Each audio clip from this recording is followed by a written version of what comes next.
is part 2.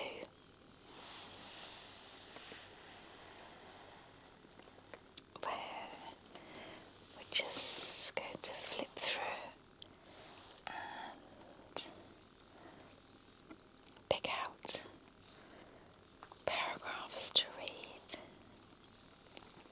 about this very interesting lady.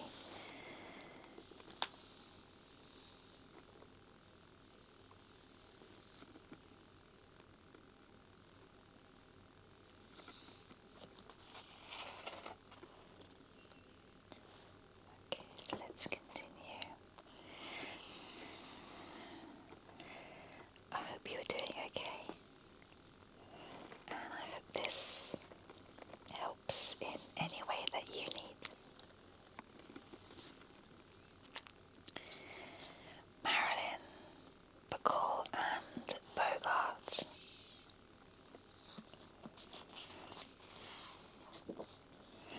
is Marilyn at a party to celebrate the opening of How to Marry a Millionaire, which was also attended by the co-stars Lauren Bacall and her husband, Humphrey Bogart. During filming, reports had circulated that Marilyn and the movie's other established star, Betty Grable, had failed to get on, but they were actually become good friends.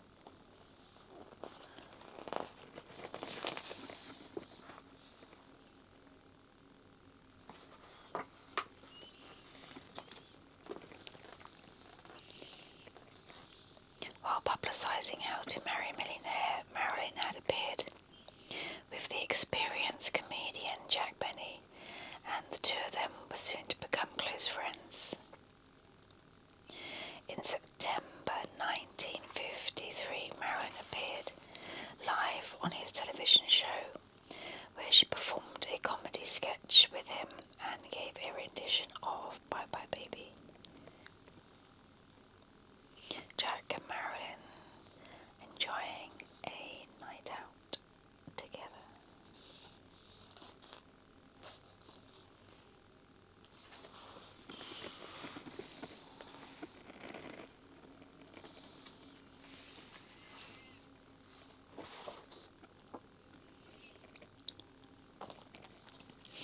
In 1953, Joe DiMaggio was hoping to marry Marilyn, but she remained undecided, partly because he did not share her love of art and literature, but most importantly because she was not willing to abandon her hard-earned career and become a housewife. She is pictured reading some of the theatre director Max Reinhardt's original manuscripts, which he had recently purchased. The acquisition sparked some criticism by members of the press who believed it should be donated to a university library.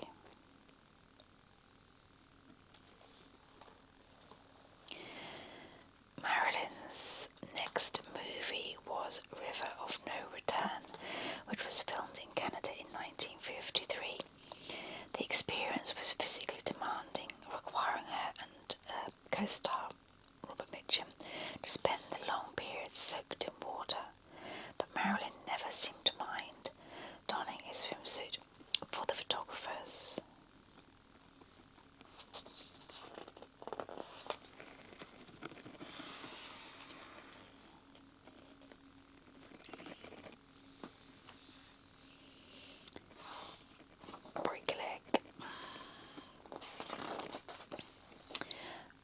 Let me see. Whilst filming River of No Return, Marilyn was to fall and injure her leg.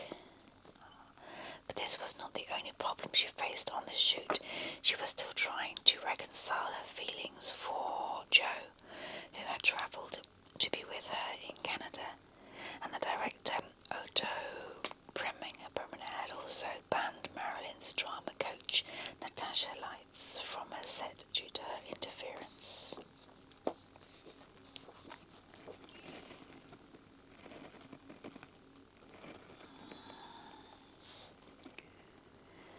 Additionally, Marilyn was torn over her next project for Fox, The Girl in the Pink Tights, which she was due to begin work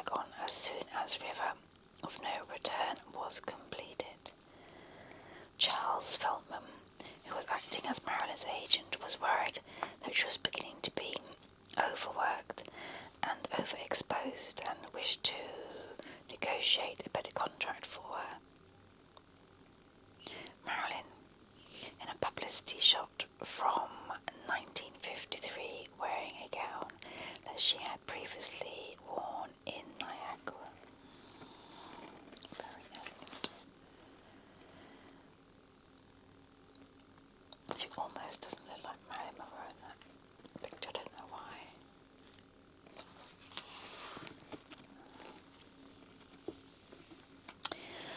Let me see, Marilyn makes a new conquest. Marilyn with Tommy Reddick, who was featured in River of No Return. Initially, Tommy avoided Marilyn offset, apparently on the advice of his priest, but he could not resist the urge to meet Joe DiMaggio, and relations with Marilyn soon improved.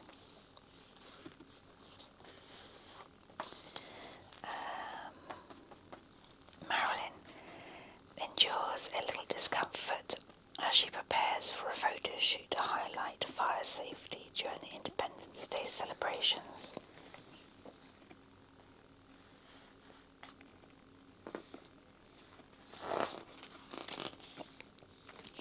Newlyweds. With Joe DiMaggio taking more of an interest in Marilyn's career, she finally accepted his proposal of marriage, and in January 1954, now that she was suspended by Fox, the couple took the opportunity to get married. The short ceremony took place in San Francisco and was meant to be conducted in secret, but Marilyn had informed Fox of her intentions earlier that day, and the press and fans turned out in droves to meet the happy couple. The publicity also caused Fox to relent, and they asked Marilyn to come back to work at the end of the month.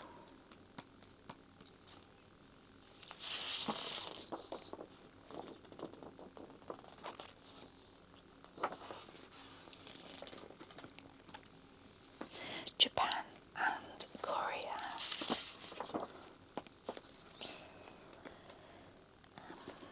Fox was still intent on getting Marilyn to appear in The Girl in the Pink Tights, but now having seen the script, she was even more determined not to accept the part.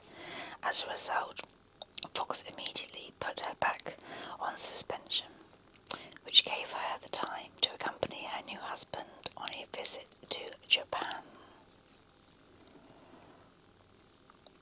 Joe had been asked to open the Japanese baseball season, but he hoped that the trip would otherwise be free of public engagements, and would effectively be an extension of their honeymoon. However, Marilyn had the idea and opted to visit the US troops in Korea, much to Joe's disapproval.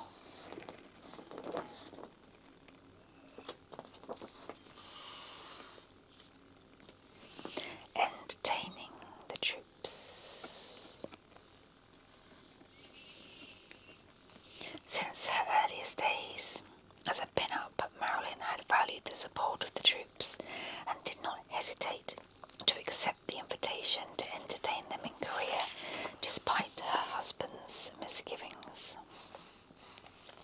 She performed 10 shows during the 4-day tour of the country and went down a storm, but unfortunately Marilyn's choice of attire was not best suited to the freezing conditions, and she was to suffer from a bout of pneumonia soon afterwards.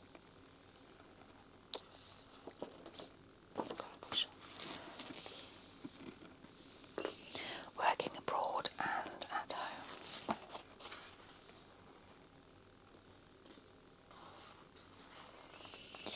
When in Korea, Marilyn not only sang for the troops but offered her help in the mess hall. Whilst Marilyn and Joe were away, back at home, Charles Feldman was continuing to negotiate with Fox, hoping to secure her an improved contract. Marilyn not only wanted a pay rise but wished to approve her scripts. cinematographer and director before accepting a role.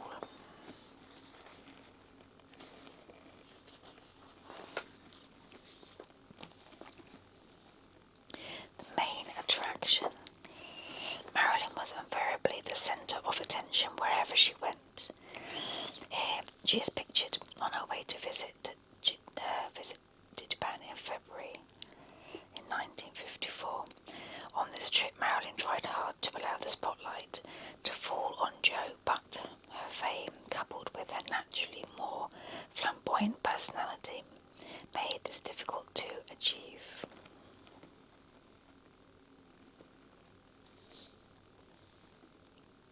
It's a great shot. And here, Marilyn with Jack Cerner, Sammy Davis Jr., Milton Green and Mel Torme. By now Marilyn was an established star and a famous face on Hollywood's celebrity social circuit, but she was still on a salary that had been negotiated in 1951 before her rise to stardom, and was seeking greater consultation over the movies she appeared in.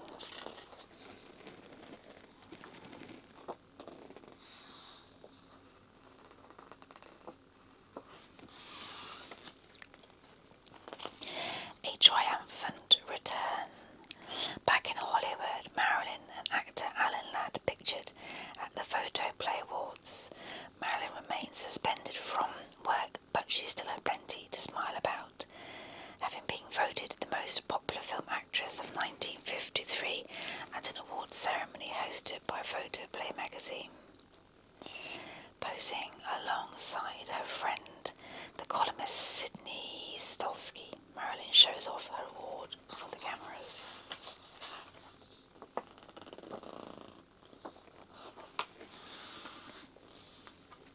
There's no business like show business. Shortly after her return from Japan, Marilyn was pleased to discover that Fox had decided to drop The Girl in the Pink Tights, but she was to begin work on There's No Business Like Show Business, with contractual negotiations still underway. Her role in the film was supporting one, but Fox had offered to give her the lead in The 7-Year Itch with a large fee in addition to her salary.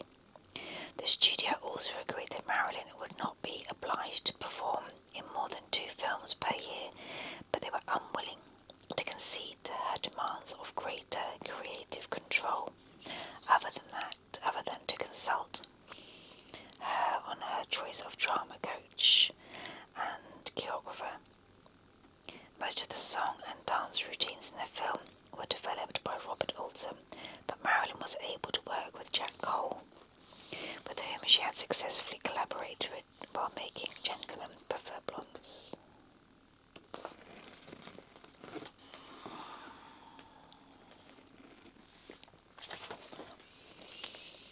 After you get what you want. Marilyn with fellow star Johnny Ray on the set of There's No Business Like Show Business. She's pictured in the elaborate costume that she wore while performing the song After You Get What You Want. You don't want it. Despite appearances, Marilyn was reported to be emotional and lethargic during filming and after fainting on set. Rumours began to circulate that she might be pregnant.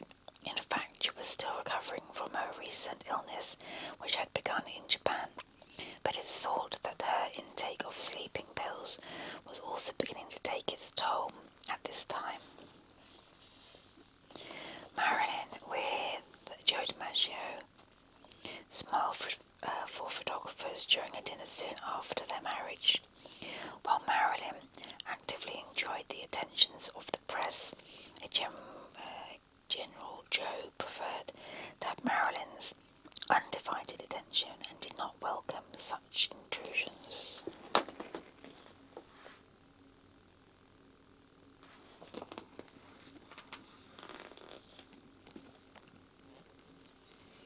End of a relationship.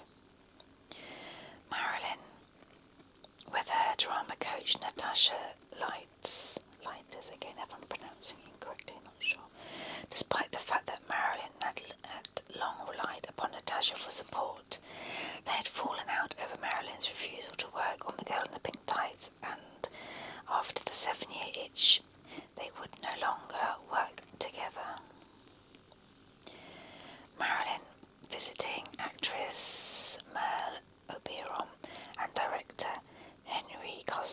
the set of their latest film.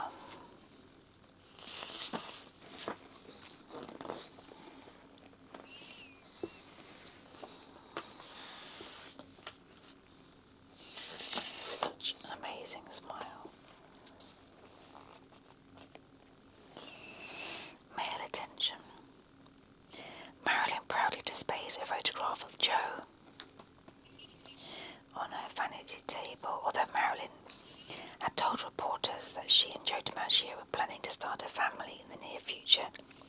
Just months after their marriage, it seemed that their relationship was already in trouble. Joe disliked all the male attention that Marilyn was receiving and still wished that she would give up her career.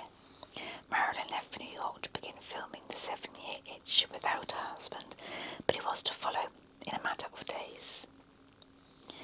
Just here above, Marilyn is on the town with the Fox founder Joe Sherrick and columnist Walter Winchell, who was a friend of Joe DiMaggio.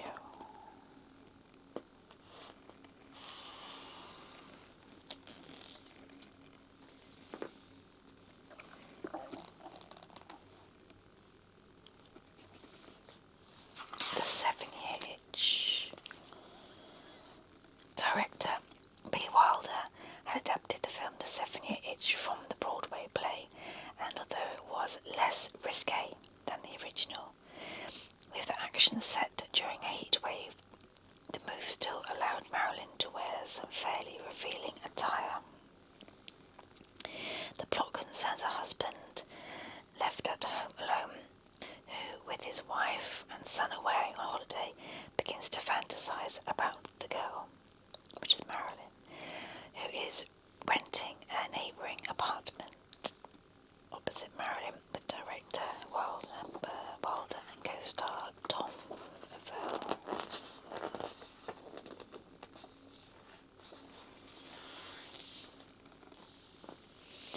The iconic image.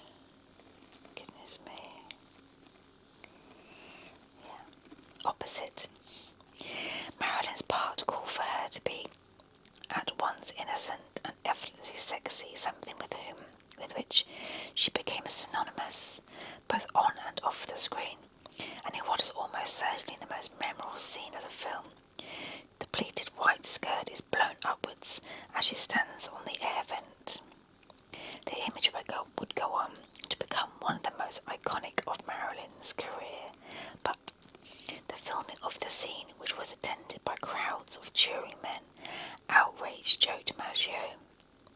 Ironically, the scene originally filmed on the streets of New York later had to be reshot on a soundstage owing to the problems with the sound and light, and so Joe had been needlessly upset. She is there.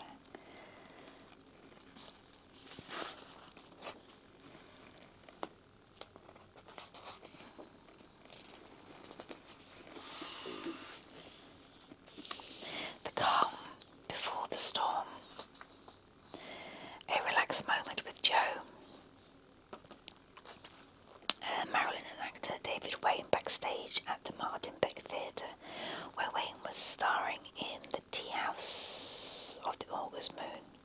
Unfortunately, after Marilyn had filmed the famous skirt sequence, she and Joe had a terrible argument and he was to leave New York. Marilyn and co-star Tom Ewell in a publicity shot for The 7-Year Itch.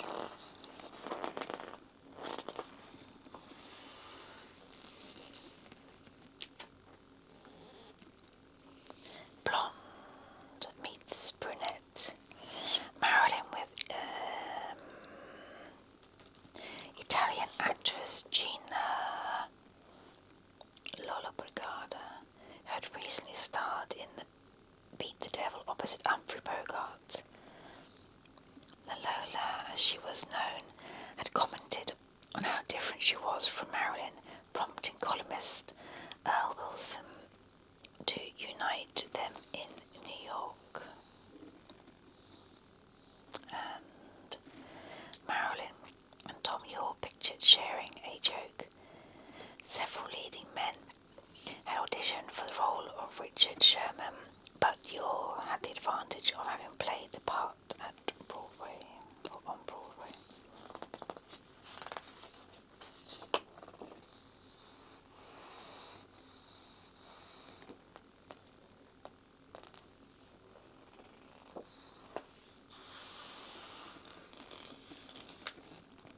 Troubled times.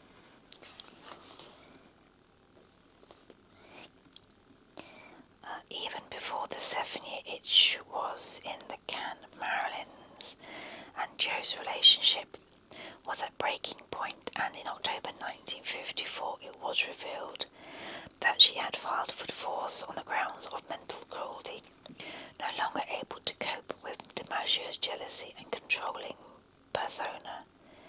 The announcement was made by Marilyn's attorney, Jerry Kessler, with Marilyn's unable to speak as she held back the tears.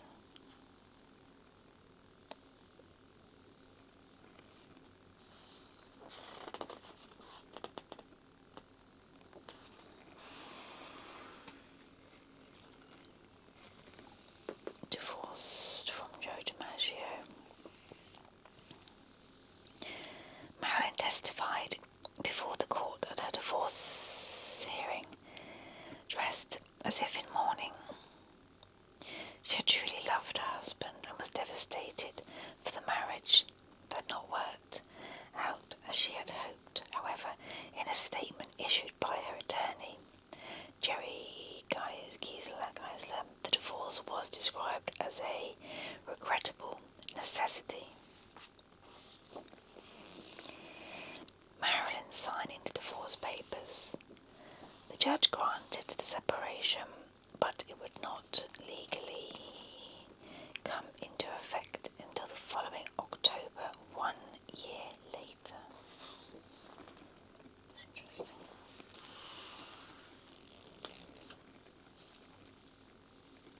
A brave face. Marilyn surrounded by photographers and fans as she leaves the divorce court with Jerry Geisler in October 1954. Despite the divorce, Marilyn and Joe would remain close friends right to the end of her life, which would spark rumours of a possible reunion on several occasions. Shortly after the split, for instance, Marilyn was taken ill with endomyelitis, and Joe kept an almost constant vigil at her bedside. Marilyn here is pictured just before going into hospital, but must have been in severe discomfort, but she was still able to find a smile for the camera.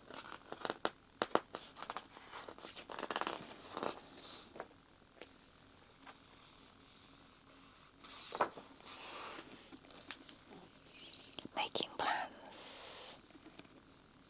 Although Marilyn was still on the contract with Fox, she craved greater artistic control over her career and began to discuss the possibility of setting up her own production company with the photographer Milton Green, who was also hoping to move into the movie business. She's pictured here with Green at the Beverly Hills Hotel, being interviewed by Maria Romeo. Who lies ahead, or what lies ahead? Whilst there, Marilyn also had her fortune told by the palm reader Hassan, who predicted that she would have 2 children. Marilyn desperately wanted to be a mother, but unfortunately it was never to be.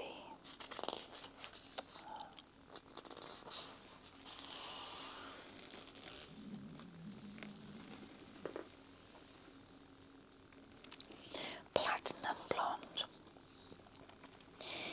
At the end of 1954, Marilyn left California for New York, where in January 1955 she was to announce the formation of Marilyn Munroe Productions, and that she founded with Milton Green. At the same time, Marilyn was to unveil her new platinum blonde image in preparation for playing Jean Harlow in a film of the actress actress's life story. However, the press could see little evidence of a transformation, and in deciding to focus on this, the launch of Marilyn's new production company was barely noticed.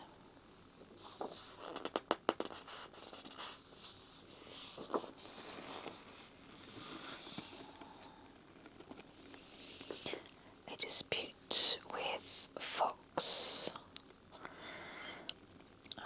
Although the newspapers had paid little attention to Marilyn's bid for independence, the move did not pass unnoticed by 20th Century Fox and their legal team, who reminded her that she remained tied to an exclusive contract with them for the next few years.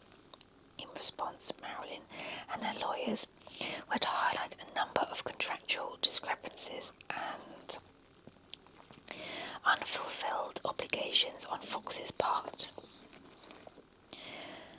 including the non-payment of a fee for a 7-year itch. The ensuing legal dispute would take most of a year to resolve, but Marilyn returned to Hollywood early in 1955 in order to reshoot a scene for the film. Whilst in New York, Marilyn found the time to become involved with various charity campaigns such as this one for arthritis.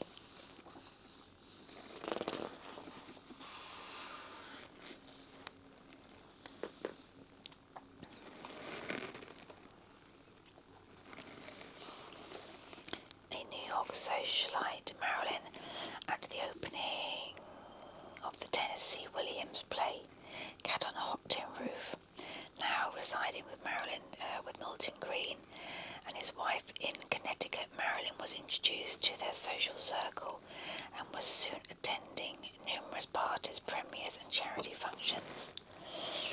It seemed as if her acting career had been temporarily put on hold, but behind the scenes she was concentrating on developing her technique by studying with Lee Strasberg at his actor's studio.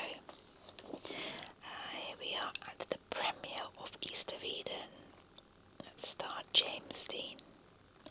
Marilyn raised money for charity by working as an usherette.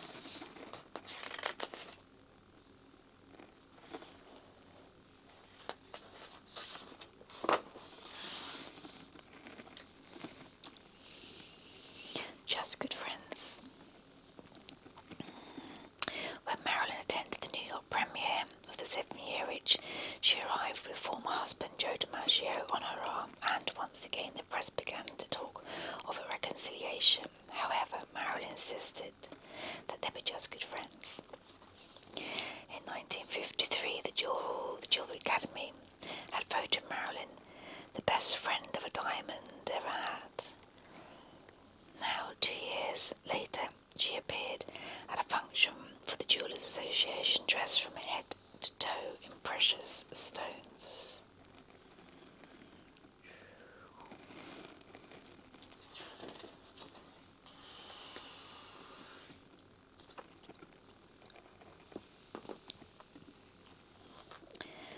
Okay, let's have this last little bit of this video, but I promise I will be continuing. Announcing a new movie. In early 1956, Marilyn and Laurence Olivier held a press conference at New York's Plaza Hotel, where they revealed their plans to bring Terence Rattigan's play The Sleeping Prince to the big screen. Marilyn was desperate to be taken seriously as an actress and hoped that working alongside the great Olivier might help her to achieve this objective. It's Marilyn dancing with the writer Truman Capote, whom she had first met in 1950. The same year, she had made the acquaintance of playwright Arthur Miller. Now that she was associating with the New York literary set, it would not be long until their paths crossed once more, and until our paths cross again, where I will continue, I promise, with this lovely book, where it starts off with a wardrobe malfunction. I hope you're enjoying it as much as I am.